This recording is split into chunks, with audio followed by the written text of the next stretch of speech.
Have you noticed something lately? Everyone is talking about Rome again. From travel vlogs to Instagram reels, the Eternal City is back in the spotlight, and not just because of its world-famous pizza or gelato. Post-pandemic, Rome is experiencing a powerful tourism revival. But it's not just the crowds returning, it's the curiosity. And that brings us to the question. Have you ever wanted to walk through time?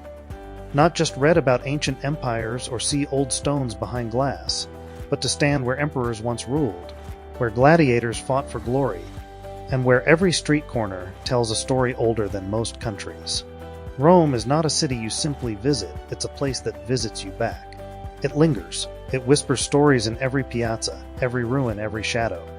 This isn't just a destination. It's a living museum, one that survived the rise and fall of civilizations, and now invites you, yes, you, to be part of its next chapter. And the best part, you don't need a plane ticket to begin. This is like a free ticket, just a like, subscribe, and a small comment helps bring the next video to you. Because together, we're about to explore a city where history isn't just remembered, it's felt. Let's begin. They say all roads lead to Rome, and once you understand its history, you'll see why. This city wasn't just the capital of Italy. For centuries, it was the center of the known world, the beating heart of an empire that stretched from the windswept coasts of Britain to the sands of North Africa, from the pillars of Greece to the gates of Persia. It all began, as legend has it, in 753 BC, when twin brothers Romulus and Remus, raised by a she-wolf, founded a small settlement on the banks of the Tiber River. What started as myth soon became might. By 509 BC, Rome had evolved into a republic governed by senators and citizens, not kings. And then came the rise of the Roman Empire, crowned in 27 BC, when Augustus took power as the first emperor. For over 400 years, Rome dominated politically, militarily, and culturally. Its roads connected continents. Its legal systems laid the foundation for modern Western law. Its architecture, domes, aqueducts, amphitheaters still shapes our skylines. Even our calendar, that's Roman too. But even the greatest empires fall. In 476 AD, the Western Roman Empire crumbled, overrun by invasions and weakened from within. Yet Rome, the city, endured. What's remarkable is that even today, Rome still rules, not through force, but through influence. Its language lives on in Italian, Spanish, French, and even parts of English. Its ideas, democracy, citizenship, civil engineering still echo in modern society.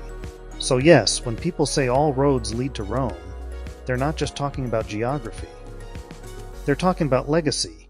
If history had a stage, Rome would be its grand amphitheater, and no landmark captures that better than the Colosseum. Towering above the city streets, the Colosseum is a monument to both human brilliance and brutality. Picture this: 50,000 specters packed into the stone arena, cheering, gasping, and roaring as gladiators fought for honor and survival.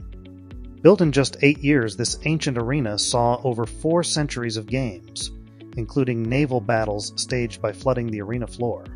Step outside, and just a stone's throw away lies the Roman Forum, once the bustling core of public life. Senators debated here. Emperors paraded through its arches. It was the birthplace of political drama, legal systems, and civic rituals that still shape modern democracies. Standing among its broken columns today, you don't just see ruins, you feel power. And then the Pantheon, still standing, still stunning. Almost 2,000 years old, and yet its dome remains the largest unreinforced concrete dome in the world. Think about that. With no steel, no modern tools, just Roman ingenuity. As light streams through the central oculus, it feels less like a building, more like a divine experience. Now shift from the ancient to the enchanting, the Trevi Fountain. It may not date back to Caesar, but its magic is undeniable. Baroque in style, overflowing with myth, it's where travelers toss coins to ensure a return to Rome. 1 coin for love, 2 for marriage, 3. Well, you'll have to visit to find out. Rome doesn't just preserve its history, it performs it on every corner, in every shadow, and through every stone. Imagine walking through Rome, and suddenly entering an entirely different country, without ever showing your passport. Welcome to Vatican City, the world's smallest independent state, nestled right inside the heart of Rome. Yes, it's a real country, with its own flag, its own postal system, even its own Swiss guards. But don't let its size fool you, just 109 acres in total, because inside these walls lies some of the most priceless art and architecture ever created. At the center stands the majestic St. Peter's Basilica, a masterpiece of Renaissance architecture and the spiritual heart of the Catholic world. Whether you're religious or not, walking beneath its soaring dome is an experience that humbles you. Look down, and you'll see the tomb of St. Peter himself. Look up, and you'll see the legacy of Michelangelo, who designed the dome and sculpted the hauntingly beautiful Pietà housed within. But the real treasure lies inside the Sistine Chapel. This is where popes are chosen, and where the ceiling tells a story without a single spoken word. Painted by Michelangelo in the early 1500s, it took him 4 painstaking years to create. And when you tilt your head back to gaze upon the famous image of God reaching out to Adam, you realize this isn't just art. This is human history painted onto a ceiling. But here's what makes it even more powerful. The Vatican didn't appear out of nowhere. Its foundations are intertwined with ancient Rome itself. The early Christians, once persecuted by Roman emperors, would later transform Rome into the center of their faith. And Vatican City, it rose from that legacy, a symbol of how empires may fall, but ideas endure. Would you believe this is the smallest country in the world, with some of the grandest art ever created, only in Rome? Rome isn't a place you just see, it's a place you feel. And nowhere is that feeling stronger than in its local neighborhoods, the ones where time seems to linger, and daily life carries the rhythm of centuries. Let's start with Trastevere, a district just across the Tiber River, whose name literally means beyond the Tiber. It's a tangled maze of cobblestone alleys, ivy-covered walls, and glowing lanterns that light up as dusk settles in. Here, laundry sways from windows, musicians play in quiet corners, and the smell of fresh pasta fills the air. It's the kind of place where every turn leads to an old story, and possibly your new favorite cafe. Then there's Testaccio, less polished, more authentic, and deeply Roman. This working-class neighborhood doesn't try to impress. It just lives, breathes, and feeds. Once the site of ancient Roman food warehouses, today it's home to some of the best street food in the city.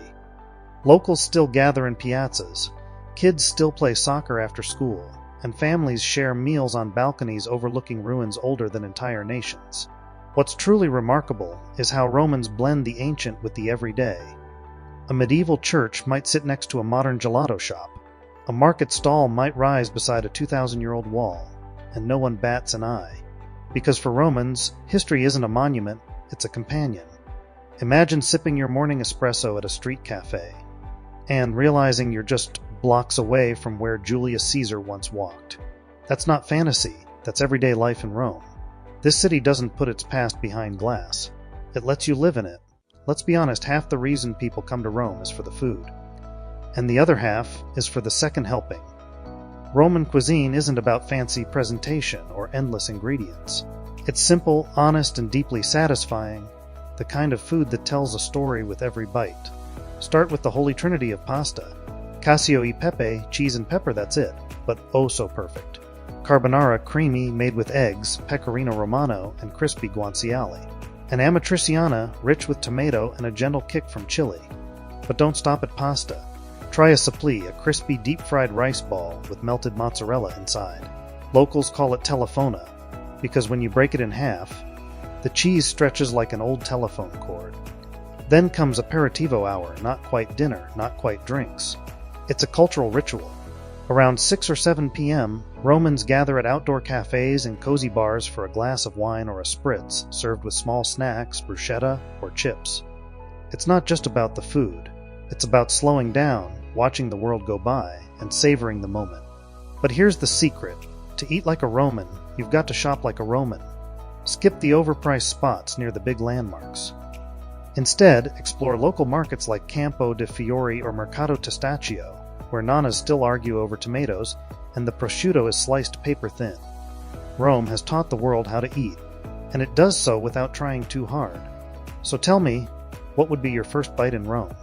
A forkful of pasta, a lick of hazelnut gelato, or maybe just a slow sip of Chianti as the sun sets behind a basilica. In this city, every meal is a celebration of life, of tradition, and of timeless taste.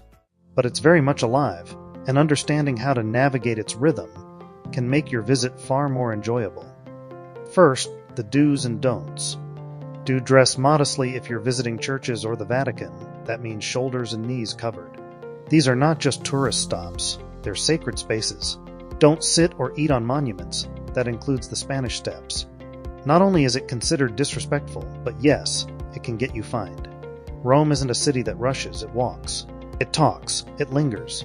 The Roman pace is relaxed, social, and beautifully expressive. Meals are slow, conversations are loud, and no one minds if you stop to stare at a building for 10 full minutes. Want to charm the locals? Just a few basic Italian phrases go a long way. Buongiorno per favor, grazie, and the golden phrase. Un caffè per favor, because coffee is practically a religion here. Now a quick word about tourist traps and scams. Beware of people handing you bracelets or roses as a gift. They'll ask for money right after. When dining, always check the menu for prices before ordering, especially in tourist-heavy zones. And don't be afraid to walk a few blocks off the main streets. That's where the real Rome lives, eats, and breathes. Respect, curiosity, and a little patience go a long way here. Rome opens up to those who slow down and pay attention. And trust me, it notices when you do. Let's talk logistics, because even the most magical city needs a bit of planning to truly enjoy. When's the best time to visit Rome? Spring from April to early June is perfect. The weather is warm, but not scorching, and the city is in bloom. September to October is equally charming, fewer crowds, golden sunsets, and a gentle breeze through the piazzas. Avoid midsummer if you can, not just for the heat, but because locals leave the city in August, and many shops close down.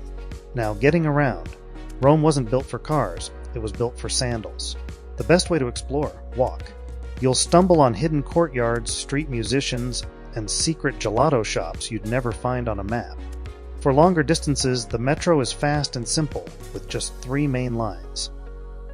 There are also electric scooters scattered across the city, great for short rides. But do watch out for cobblestones and traffic. When it comes to where to stay, consider what kind of experience you want. Centro Storico, right in the historical heart. Walk to nearly every major site. Trastevere, bohemian, romantic, full of character and nightlife. Monte, trendy, central, and slightly more local. Perfect for first-timers who want charm and convenience. A few quick safety tips. Rome is generally safe, but pickpocketing can be a problem, especially on crowded buses and near tourist hotspots like Termini Station or the Trevi Fountain. Keep valuables close, use a crossbody bag, and avoid distractions. For travelers from the US and UK, make sure you have travel insurance that includes medical coverage. Healthcare in Italy is excellent, but costs for non-residents can add up quickly without coverage. And remember, your best travel tool in Rome isn't an app or a guidebook. It's curiosity, comfortable shoes, and a little sense of wonder. So how much does a Roman adventure actually cost? Let's break it down, because whether you're traveling on a shoestring or splurging like a Caesar, Rome offers something for every wallet. Start with meals. A slice of Roman-style pizza, around €3. A sit-down pasta lunch with a glass of wine, around €15 to €20. A fancier dinner in Trastevere or Monte. Expect €30 to €50 per person, especially with dessert and drinks. And gelato, because you'll definitely have it, goes for €2.50 to €4, depending on the size and location. Accommodation can vary wildly. Budget hostels or band Bs start at around €30 to €50 per night. Mid-range hotels, roughly €100 to €150. Luxury stays, think rooftop views and Roman elegance, can range from €300 to €600 plus per night. When it comes to entry tickets, major landmarks aren't too pricey. Colosseum plus Roman Forum combo, about €18. Vatican Museums plus Sistine Chapel, around €17 to €25, depending on extras like guided tours.